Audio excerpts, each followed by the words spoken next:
کسی بھائی نے تبلیغی جماعت کے بارے میں پوچھا ہے کہ جو نکلتے ہیں 15-20 بندے مسجد میں قیام کرتے ہیں، ان کے بارے میں صحیح تفصیل سے بتائیں۔ اس مسئلے کو کئی دفعہ بیان کیا جا چکا ہے، لیکن ہو سکتا ہے کچھ نئے ساتھی آئے ہوں۔ مسلمان پہ اللہ کے دین کی تبلیغ کرنا واجب ہے، ہر مسلمان پہ، یہ مولویوں کا کام نہیں، ہر مسلمان پہ۔ جو مسلمان ہے اسے پیارے نبی صلی اللہ علیہ وسلم کا کوئی بیان، کوئی فرمان، کوئی ارشاد، کوئی حدیث ملتی ہے، پہنچتی ہے، تو اس پہ لازم ہے کہ اس کو آگے اپنی استطاعت کے مطابق پہنچائے۔ خامن کو پتہ لگا وہ بیوی کو بتائے، باپ کو پتہ لگا وہ اولاد کو بتائے، بھائیوں کو پتہ لگا وہ اپنے بھائیوں کو بتائیں، اپنے گھر کو، اپنے قبیلے کو، اپنی قوم کو، اپنے معاشرے کو، اپنے ماحول کو، اپنی بستی کو، اس میں دین کی دعوت دینا، پہنچانا لازم ہے۔ رہا ماجرا کہ کوئی ایک بستی سے اٹھ کے دوسری بستی میں، دوسری بستی والے پہلی بستی میں، مکہ والے مدینہ، مدینے والے مکہ، جدے والے طائف، طائف والے جدہ، اس کی مثال رسول اللہ صلی اللہ علیہ وسلم کی زندگی سے، صحابہ کرام کی زندگی سے نہیں ملتی۔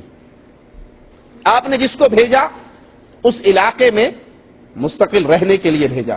سیدنا معاذ کو بھیجا تو یمن کی طرف روانہ کیا، وہاں رہنے کے لیے۔ یہ چلت پھرت جو ہے، ایک شہر کے لوگ ریاض والے مکہ جائیں، مکہ والے ریاض آئیں، جو مکہ میں رہ رہے ہیں وہ مکہ والوں کو تبلیغ کریں، جو ریاض میں رہ رہے ہیں وہ ریاض والوں کو نصیحت کریں۔ پہلی بات۔ اس سے بڑی بات اس کو سمجھانے کے لیے میں ایک مثال دیتا ہوں تاکہ بات دل میں اتر جائے۔ ہمارے ہاں، ہمارے ملکوں میں، انڈیا پاکستان میں، دودھ ڈور ٹو ڈور دینے آتا ہے نا، کیا کہتے ہیں اسے؟ گوالا، دودھی۔ یہ کام اچھا ہے یا برا؟ اس کی محنت کیسی ہے؟ وہ اذانوں سے پہلے نکلتا ہے، کھیت میں جاتا ہے، بھینسوں کا دودھ بھانے پہ جاتا ہے، وہاں سے دودھ دوتا ہے، دودھ اٹھاتا ہے، پھر آدھا کلو اس کو، 1 پاؤ اس کو، کلو اس کو، 1.5 کلو اس کو وہ بانٹتا ہے۔ پیسے بھی نقد نہیں لیتا، پیسے بھی اسے مہینے کے بعد ملتے ہیں۔ تو وقت کی قربانی دے رہے ہیں نا یہ۔ اگر یہ جا کر دودھ نہ لائے تو ہر بندے کو خود جانا پڑے گا، محنت والی بات ہے۔ ایک ایک دروازے پہ رکتا ہے بیچارہ، سائیکل پہ تھوڑا سا چلتا ہے، پھر اتر جاتا ہے، تھوڑا سا چلتا ہے، پھر اتر جاتا ہے۔ تو اس کی محنت بہت زیادہ ہے، پیسہ بھی اپنا لگا رہا ہے، آپ سے مہینے کے بعد لے رہا ہے، وقت کی قربانی، مال کی قربانی۔ اگر یہی دودھ والا اپنے برتن نہ دھوئے، یا دودھ میں کیمیکل ڈال دے، یا دودھ میں زہر ملا دے، اور پھر آ کر ڈور ٹو ڈور یہ دودھ بانٹے، سب بچوں نے فیڈر پیے اور ساتھ ہی موشن لگ گئے، ساتھ ہی بھاگے، ہر باپ اپنے بیٹے کو لے کے ہسپتال بھاگ رہا ہے، اور شام کو اس کو آگے پکڑے کہ تو نے یہ کیا کیا، خراب دودھ دیا ہمیں، تیرے برتن گندے تھے، اس میں زہر تھا، اس میں کیمیکل تھا، اس میں یہ تھا، اس میں وہ تھا۔ اور یہ کہے کہ اپنی بات نہ کیجئے، پہلے میری طرف دیکھیے، میری محنت کتنی ہے۔ میں اذان سے پہلے نکلتا ہوں، میں مزرے میں جاتا ہوں، میں کھیت میں جاتا ہوں، میں بھینسوں کا دودھ نکالتا ہوں، میں سائیکل پہ ٹھنڈی بارش ہو، اندھیری ہو، طوفان ہو، 2 دن دودھ دینے آنا ہے، میری ڈیوٹی ہے، میری محنت، میرا وقت، میری قربانی، میرا پیسہ، یہ سارا کچھ دیکھیے۔ تو جس کا بچہ بیمار ہوا ہوگا وہ کیا کہے گا غصے میں؟ بھاڑ میں گئی تیری محنت، تیری محنت کو دیکھوں یا اپنے بیٹے کو دیکھوں؟ بھائی ٹھیک ہے تو ڈور ٹو ڈور آ کے دودھ دے رہا ہے، لیکن جو چیز تو سپلائی کر رہا ہے وہ تو خراب ہے۔ چیز خراب سپلائی کرنے کی وجہ سے تیری محنت ساری بیکار، اس کی کوئی قیمت نہیں لگے گی۔ تو ہم کہتے ہیں تبلیغی جماعت والے پیارے بھائی، ان کی وقت کی قربانی بڑی عظیم ہے، مال کی قربانی بڑی عظیم ہے، اپنا بیوی بچوں کو چھوڑنا، گھر بار کو چھوڑنا، باہر نکلنا، گرمی سردی طوفان بارش، بسترے اٹھا کر گردنیں جھکا، یہ ساری محنت بڑی اچھی ہے۔ جو چیز وہ سپلائی کر رہے ہیں ڈور ٹو ڈور، وہ کیا ہے؟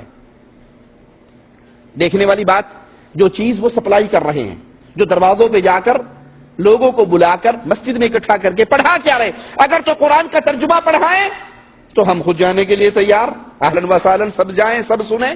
اگر وہ بخاری شریف سے درس دیں، حدیث کا، سب سننے کے لیے تیار. وہ دیتے ہیں مولانا زکریا صاحب کی فضائل اعمال کا درس. فضائل اعمال جس کو مولانا زکریا صاحب نے لکھا وہ شرکیہ واقعات سے بھری پڑی ہے, شرکیہ عقائد سے بھری پڑی ہے. وحدت الوجود کا عقیدہ اس کے اندر موجود ہے, غیر اللہ سے فریاد کرنے کا عقیدہ اس کے اندر موجود ہے. صفحہ 558 فضائل صدقات حصہ 2 کتب خانہ فیضی لاہور کی چھپی ہوئی. ہر پریس کی الگ الگ پیج ہوتے ہیں.